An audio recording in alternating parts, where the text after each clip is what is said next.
Hello मेरे प्यारे प्यारे बच्चों, आज हम सुनने वाले हैं एक बुद्धिमान बंदर और मगरमच्छ की कहानी।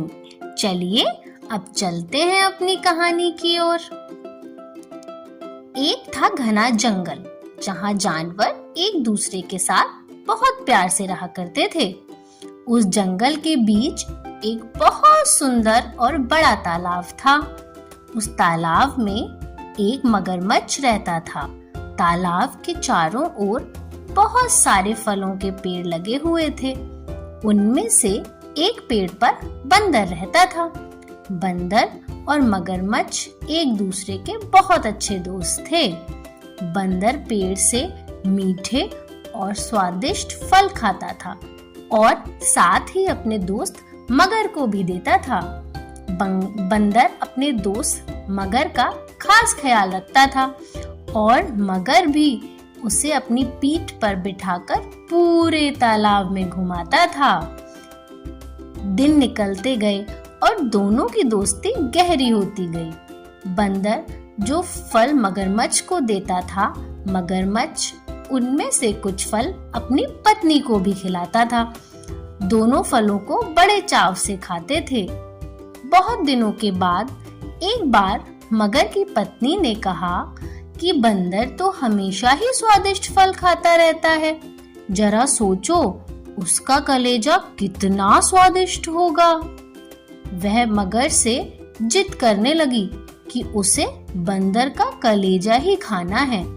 मगर ने उसे समझाने की बहुत कोशिश की, लेकिन उसने नहीं माना और वो मगर से रूठ गई। अब मगर को ना चाहते हुए भी हाँ बोलना पड़ा। उसने कहा कि वो दूसरे दिन बंदर को अपनी गुफा में लेकर आ जाएगा, तब उसका कलेजा निकालकर खा लेना। इसके बाद मगर की पत्नी मान गई। हर दिन की तरह स्वादिष्ट फलों के साथ बंदर मगर का इंतजार करने लगा। कुछ ही देर में मगर भी आ गया और दोनों ने मिलकर फल खाए। मगरमच्छ बोला कि दोस्त, आज तुम्हारी भाभी तुमसे मिलना चाहती हैं। चलो तालाब की दूसरी ओर मेरा घर है, आज वहां चलते हैं। बंदर झट से मान गया और उछलकर मगर की पीठ पर बैठ गया। मगर उसे लेकर अपनी गुफा की ओर बढ़ने लगा। जैसे ही दोनों तालाब के बीच पहुंचे, मगर ने कहा कि मित्र, आज तुम्हारी भाभी की इच्छा है कि वो तुम्हारा कलेजा खाएं। ऐसा कहकर उसने पूरी बात बताई। बात सुनकर बंदर कुछ सोचने लगा और बोला, मित्र, तुमने मुझे ये पहले क्यों नहीं बताया? मगर ने पूछा, क्यों मित्र, क्या हो गया? बंदर बोला कि मैं तो अपना कलेजा पेड़ पर ही छोड़ आया हूँ। तुम मुझे वापस ले चलो तो मैं अपना कलेजा साथ में ले आऊंगा। मगर बंदर की बातों में आ गया और वापस किनारे पर आ गया।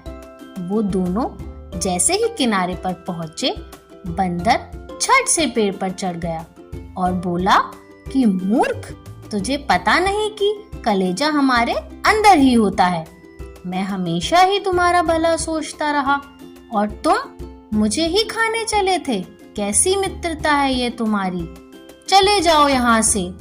मगर अपनी करनी पर बहुत शर्मिंदा हुआ और उसने बंदर से माफी मांगी, लेकिन अब बंदर उसकी बातों में नहीं आने वाला था। तो मेरे प्यारे बच्चों, हमें इस कहानी से शिक्षा मिलती है कि हमें संकट के समय घबराना नहीं चाहिए। मुसीबत के समय अपनी बुद्धि का प्रयोग कर उसे दूर करने का उपाय सोचना चाहिए। तो इसी के साथ इस कहानी को यहीं विराम देते हैं और मिलते हैं एक नई प्यारी सी कहानी के साथ। तब तक के लिए टाटा।